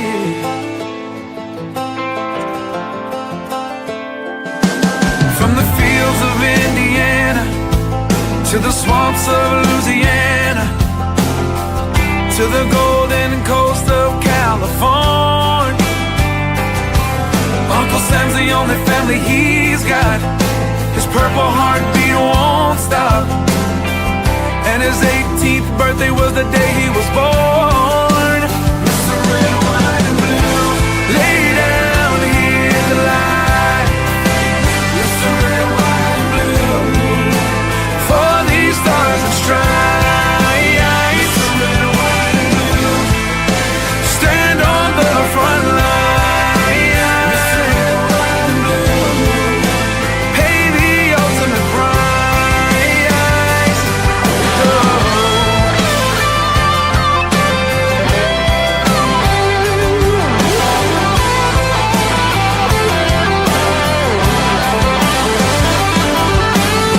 He was the man of the house when he was born. His family is proud but torn. But if you knew him, you would understand. He was raised on how to be brave, just to see the flag still wave. And then he came home with only one hand. 'Cause Mr. Red, White, and Blue, lay down here the light. Mr. Red, White, and Blue, for these stars and stripes. Mr. Red, White, and Blue, stand on these front lines. Mr. Red, White, and Blue, he'll pay the ultimate price. Mr. Red, White, and Blue, lay down his life. Mr. Red, White, and Blue, for these stars and stripes. March in line, march in line. Hey. Hey.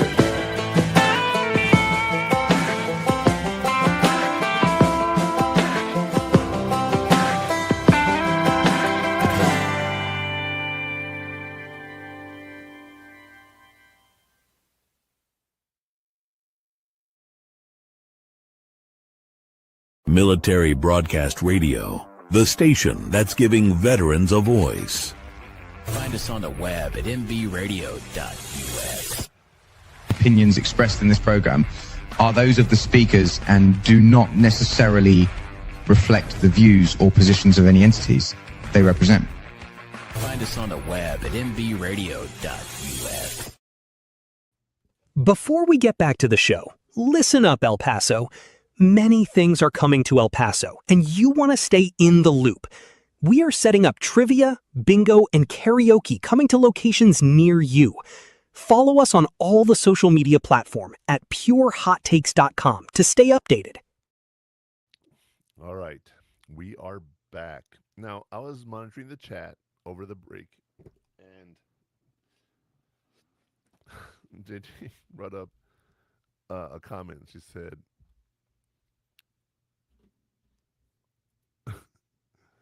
the hot thing. And she says, tell him not to touch the hot thing. He's doing it. I have no idea what hot thing she's talking about.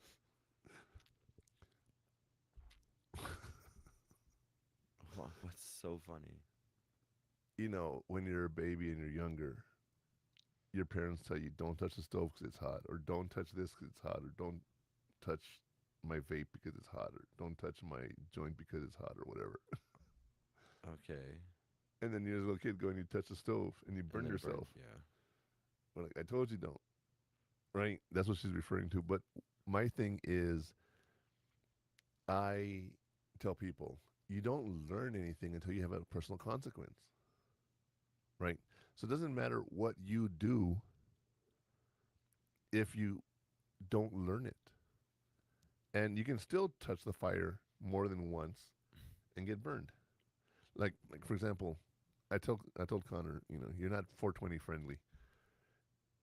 Yeah, and I was like, I don't know what that is. I thought it was like 365, like a year and like a quarter of a year. I had no idea what you were talking about. 420 friendly is when you're either smoke or do edibles. And you use marijuana, you smoke marijuana, you know, you're friendly. That's what it means. And a lot of people have to get high to interact with people, you know. And I don't like that personally. You know, we don't do drugs. I'm okay with drugs. I'm okay with people doing edibles. I'm okay with people doing drugs like near me, but I will tell you, there's two kinds of marijuana. You have sativas and indica. And sativa is the more aggressive psychological effects, like hallucinations and everything. Really? I thought sativa was more relaxing and just maybe I have it backwards. Look it up real quick. Let's see. Okay. Forensics help me out. Yeah, we're not 420 friendly, so. Well, I tried. Well, not tried. What? All right. So what's sativa? Sativa. Oh, energizing, stimulating, reduce anxiety, increase creativity, increase focus. And indica? Relaxing, relief of pain, decreases nausea, increases appetite, better sleep. So, okay, I'm thinking indica. Okay. Okay. So there's also what they call hybrids, a little bit of both, right? We call it gardening. The thing is, when you have an edible, you have an edible that you eat, like a cookie or something. That cookie has a dose. Okay? What's a cookie? A cookie with marijuana in it has a dose. It's an edible. Okay. You eat it. You can have gummy bears. Now, if I give you, you know what a regular gummy bear looks like, right? Oh, yeah. Okay. If I give you a gummy bear with an edible in it, how would you eat it? Open the package. And pick shove it the up, whole. just eat it. Do you even know the dose of the gummy bear? No. You're supposed to like bite the head off and save it. Wait a couple of hours, see the reaction, and then say, okay, I can eat 2 parts of the teddy bear. And you got to try it. I had a friend of mine who came from Colorado. He had some edibles, and he gives it to a friend of mine, and she grabbed all three gummy bears and just popped them in her mouth and ate them. And she tells me, hey, your friend gave me some edibles. I'm like, oh, really? What did he give you? Oh, the gummies. Oh. And I said, where are they? She goes, I ate them already. And I said, you need to call your work and call in sick tomorrow right now. You're not going to work tomorrow. She was like, what? I'm like, I don't know the dose. I went to the guy and he says they're 30 milligrams. So she had never done edibles. Is that good, or how much is that? 100 milligrams is what people who use it regularly take because they have a high tolerance to it. Okay. She took 100 first time. Wow. Yeah. And she wasn't doing good the next day at work. She was fried. Or she didn't go to work. And, so. Sometimes, not even like for edibles or anything, I just have my ADHD. I get a gummy bear, and I'll eat like part of the ear or part of the legs. And just like nibble at it. But regular, not edible. Yeah, no, regular. Okay, yeah. okay. I'm just like, because you said like bite the head off and keep it. Yeah. Just regularly, I would. So you're practicing if you ever do edibles how to eat. No, but H was telling JJ Sweeten, and he says, I really love how you interact. I sent her a message personally and told her thank you for that. I didn't do it in here in the chat. And she says, Connor makes his dad work for it. Yes. Yeah, yes, he does. That's why I thought she meant hot thing, like arguing or arguing. Arguing. I was gonna say argument. What do you mean? What do you mean? A meme. Argue meme. Sorry. Yeah, it sounds like we're high, but we're not. This is just us being stupid. All right, real quick. Let's. We have a segment that we talk about technology. It's called our Digital Inferno. Let's talk about that real quick, and we'll be right back.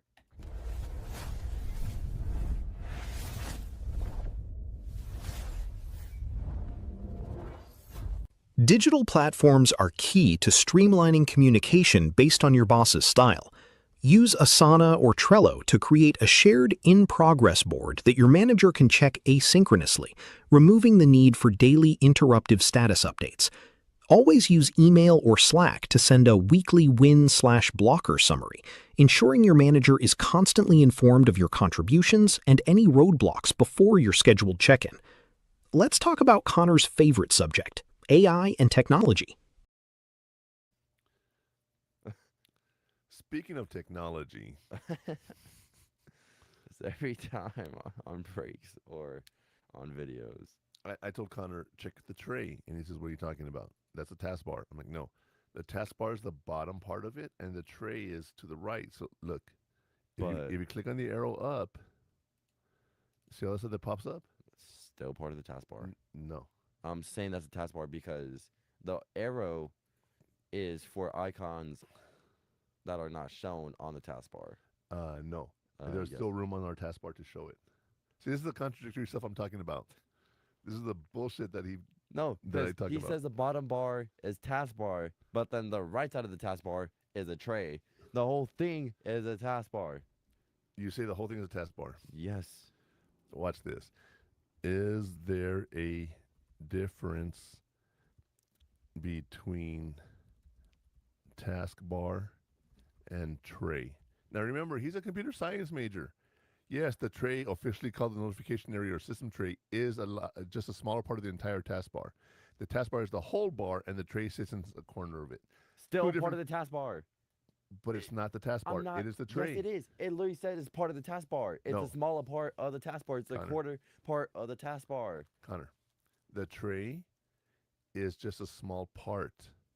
The taskbar. The taskbar is the whole bar. It's still a taskbar. If it's a small part of it, it doesn't matter. The tray. If I'm 1% black, I'm black.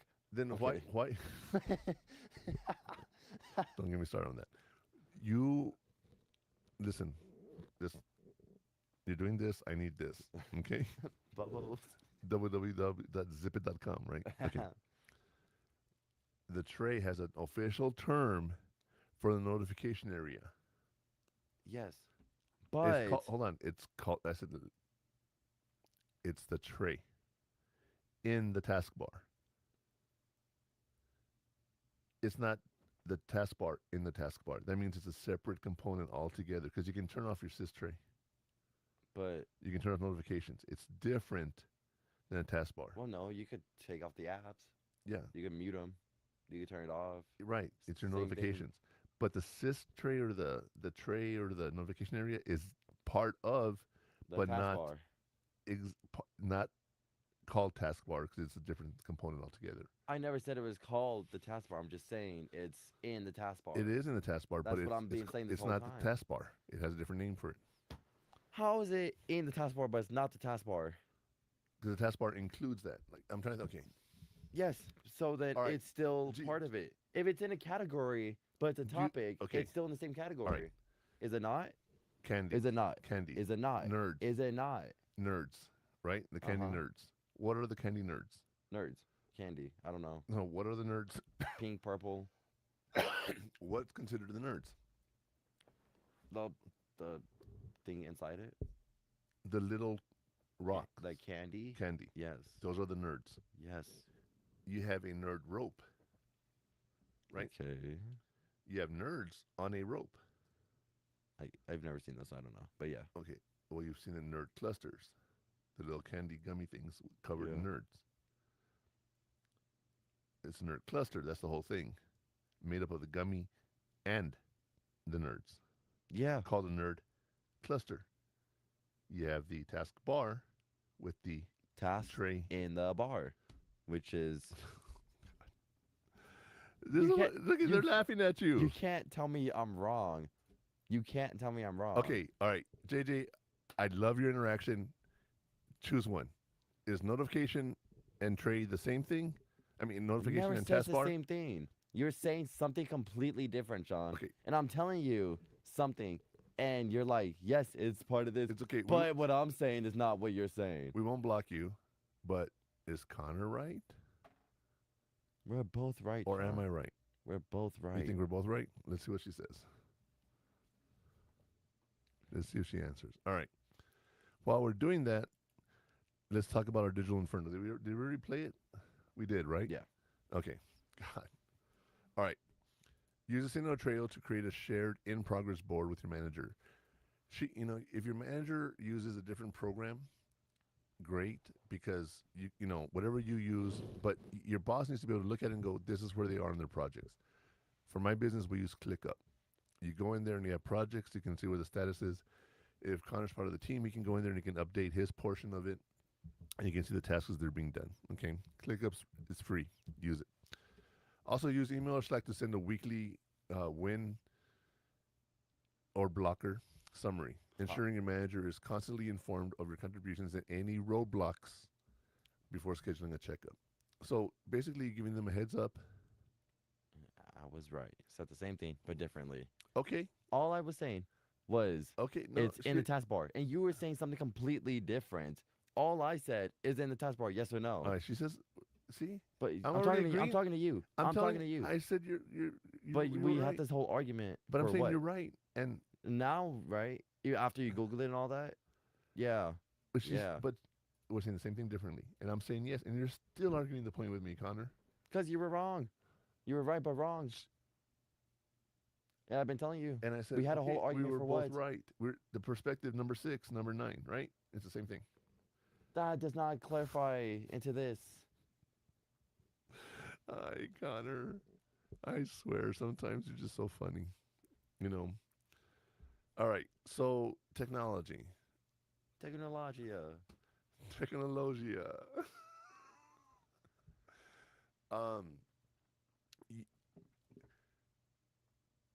It's out there, you guys. There's so many things you can use out there. It's ClickUp is something I'm learning how to use. There's various different things. There's Zapier. There's just a million different products out there that you can buy. Never heard of any. ClickUp is because you don't use them. ClickUp is free, and I use that one.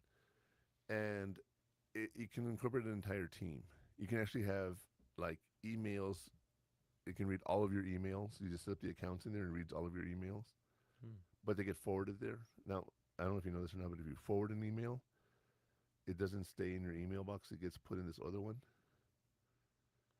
Okay, so when you forward an email, you have to check the box to leave it in the original email, and it sends a copy to you. So little things like that. Really? Yeah. I thought forward was just like you get an email and you just send it to someone else. No, like if I have my phone forwarded to you, yeah, and I get a phone call, it doesn't ring on my phone. It just goes straight to you. I have no record of anyone calling me. Oh. So you need to make sure you check off that little portion of that says, please keep in the original email. And as we're talking here, you have the technology of texting, email, programs like Slack and ClickUp. There's no reason to not communicate with your boss. Okay? Sharing a message like group chats. I hate group chats because you were here the other day when my Spanish group chat was going off. Yeah. How like Bing, bing, bing, bing. literally, bing, bing, that's bing. how fast it was. He's know. not being funny. That's how fast it was. That fast, and I was like, I'm in like 5 group chats, and that I don't think I've seen anybody text that fast. Like, holy, how many people do you have in that group chat? 9. Oh, okay. So, Well, that kind of makes but sense. one person asks a question, 9 people reply. Oh, yeah. And then person number 3 replies to person number 5, and then number 2 replies to number 9, and the whole thread is like screwed because you don't know who's replying to what. You know what I mean? Like, for example, we were doing training this week, and they're like, what region are we? And I answered. And that's the answer, right? The next person writes, oh, I did not know that. Or the next person says, where'd you find that information? Or the next person, like, I don't know. I just know at some point I was told it was this, and that's the district, Oh, that's cool. Where'd you go to do that? I'm in region 19. That doesn't matter. Like, respect the group chat. It's a group chat for a reason. Yeah, but try to keep it on topic. Okay.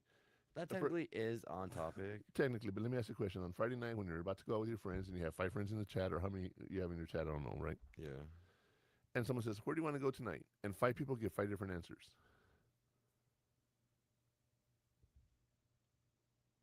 One of you should do a poll and say, okay. I was going to say do a poll. But we talk about it and be like, well, this place, no, because of this. Yeah. All right.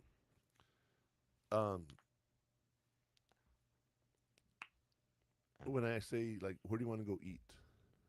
Right? One of the best questions you can ask somebody, don't ask, where do you feel like going to go eat tonight? I hate that question. Do you know how I ask it? See if you remember. I don't know. Think. Do I ever say, where do you want to go eat? No. What do you feel like eating? Yeah. What do you feel like eating? Even though I say burgers, there's like 20,000 joints. Oh, okay. But that narrows it down. To what? There's more burger places than any other like fast food restaurant. Okay, but like we can do Italian, Mexican, Chinese, right? Saying burgers eliminates all those. Oh yeah. So it narrows it down. Everything, even though it's everything about like fast food, then it'll just be burgers. Oh, then the next question is, do you want to sit down and eat, or do you want to get it to go? I used to sit down in a fast food. You can, but that's the next question, right? Yeah. Okay, so now we have a restaurant you can go sit at or take away. You can go to Chili's and take out, but I'm not going to order a burger from Chili's and not sit there. You know what I mean? Yeah, they kind of. So asking this one question, your answer is always burgers. you need to meet JJ. Hey JJ, real quick, what area of the country are you? We're in El Paso. Anyway, asking the question, what do you feel like eating, narrows down a lot of the issues and it prevents a lot of arguments with couples. Okay, because it narrows it down automatically. Someone can tell me, I don't know where I want to go. Okay, what do you feel like eating? I want some tacos. Okay, do you want flautas or do you want tacos? Do you want meat? Do you want chicken? Do you want... Okay, because see, I eat a lot and I know where to go, right? And I try new restaurants just to try them, right? Yeah. We went to his restaurant over there in front of UMC one day. We haven't been back. We didn't hate it, but we just tried it, so now we know what it's like, Yeah. And it's Mexican food in El Paso. It's almost all the same, except when you try menus or something. Pacific Northwest, she's out in Washington. Always rainy and cloudy over there. I love that. I love that. I've never heard of you guys getting floods, so that's a nice thing about that. I love the weather. Colorado is also really cool for me. I lived there for 4 years. Yeah. I want to go heat. Back. Well, yeah. Take some away, guys. But we don't have the tornadoes. I was going to say we don't have the earthquakes, but we've had earthquakes.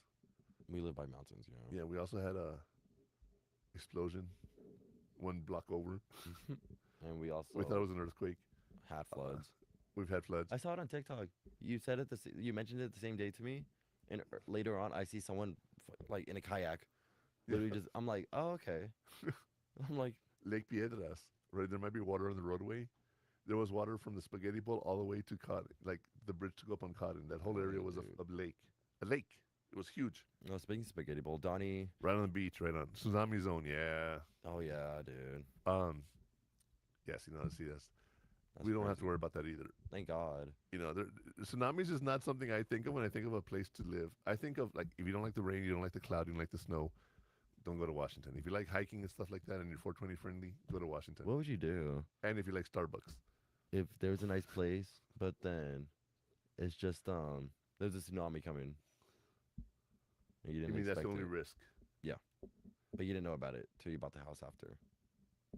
Well, if you live on the beach, there's a tsunami. I mean, Well, not the beach, but like in a city that you know. Well, if you have a beach in the city, you have to expect tsunamis. That's just a given.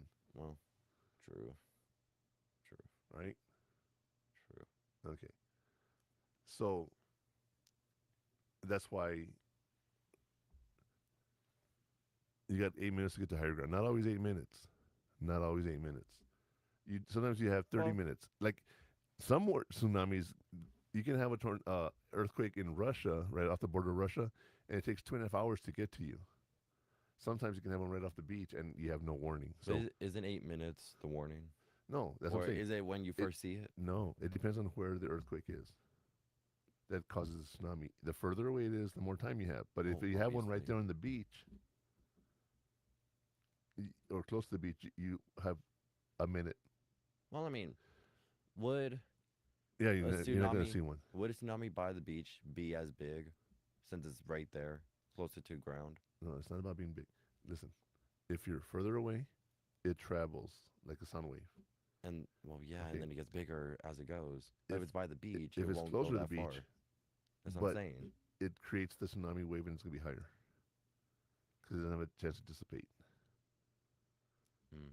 Now, what's really cool about tsunami? I thought it was is small sound wave, and then it gets bigger as it goes farther, and then when it hits ground, that's when it starts. Well, what actually happens is as the ground starts going up, the wave that's underneath starts to gets pushed out of the water. No, it gets pushed out of the water, and depending on how much force is behind it, will determine how far it goes. Okay. And do you know how to tell if you're on the beach? Do you know how to tell if a tsunami's coming? Let's see if JJ knows the answer. Do you know how to tell if there's a tsunami coming? If you're standing on the beach. Yeah, I know how, but I want to see JJ. And of course, it goes away from you because the earthquake's there, and it goes. Yeah. But if you're standing on the beach, and there's a tsunami coming in, how can you tell?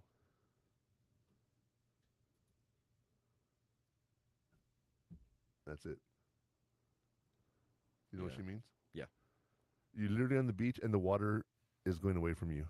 So what's happening is this tsunami is pushing the water up, and it's sucking all the water in, and then takes it back to you. Yeah. Okay. So if you're on the beach and you see that happening, run. That's your warning. Get out of there. In 2004, when the tsunami hit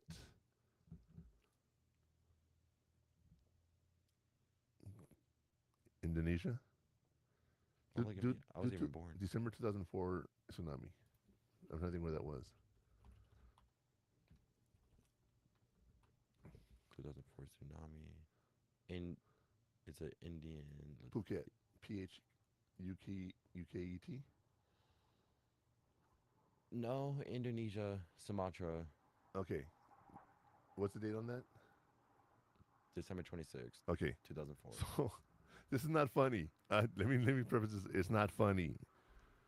My father was murdered over Christmas. Yeah, I'm like our father. And we found out on December 26th, and we got to the city, and we got there, and they're like, it'll be the second story on the news tonight. And I'm like, what's more important than someone being murdered? And they said this tsunami that killed 100,000 people. That's why I know the date. 8.8 magnitude. It was huge. It was huge. It was huge. And it took 10 minutes. Wow. Yeah. And people saw it coming, and they didn't do anything. They just did all the resorts that were on the beach there. Yeah, that's why so many people died. No one did anything. 227. What, 2028? What? Or 228,000 casualties. Total. No, yeah, but I'm saying at first it was like 100,000 just poof. Yeah, December 26, 2004. I remember that that date in my mind will live in infamy. Mhm. All right, so anyway, use technology to do some of this stuff here.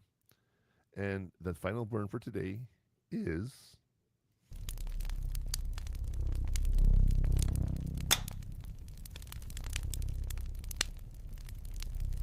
The final take from today's discussion is your boss isn't a mind reader.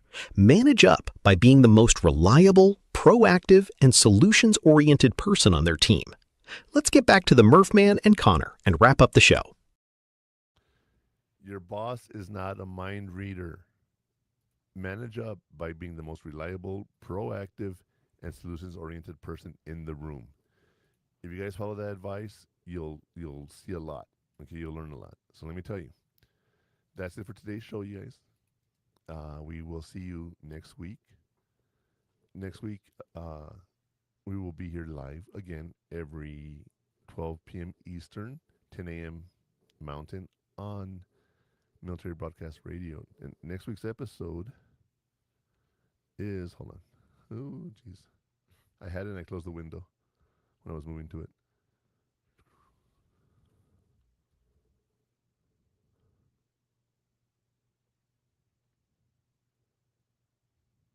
It's not letting me go to it. That's crazy. What? I can't go to my episode 49.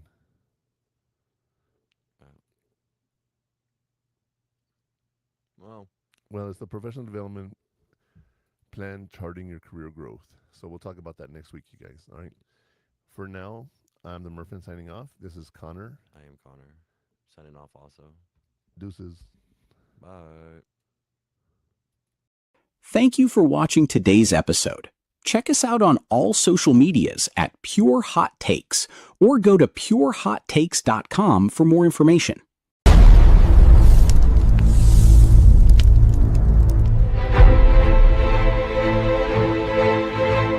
That's a wrap on this episode. If you're looking for more, you can find all the best clips from the show on our social media pages. For all the links and more information about what we talked about today, visit purehottakes.com. And if you want to watch the full replay or get access to our premium content, subscribe now at stream915.com. We appreciate you tuning in.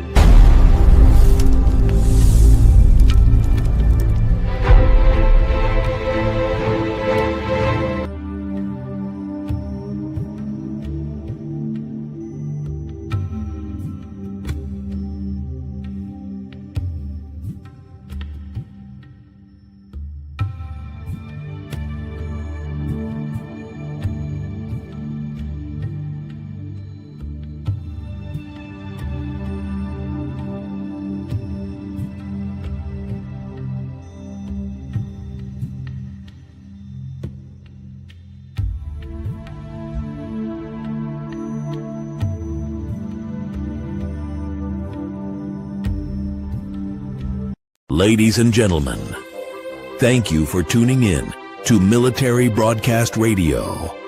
As we wrap up today's show, we want to remind you that the podcast of today's episode will be available right after we go off the air. So if you missed any part of the show or want to listen again, be sure to check it out. And remember, we're here to support and honor our veterans.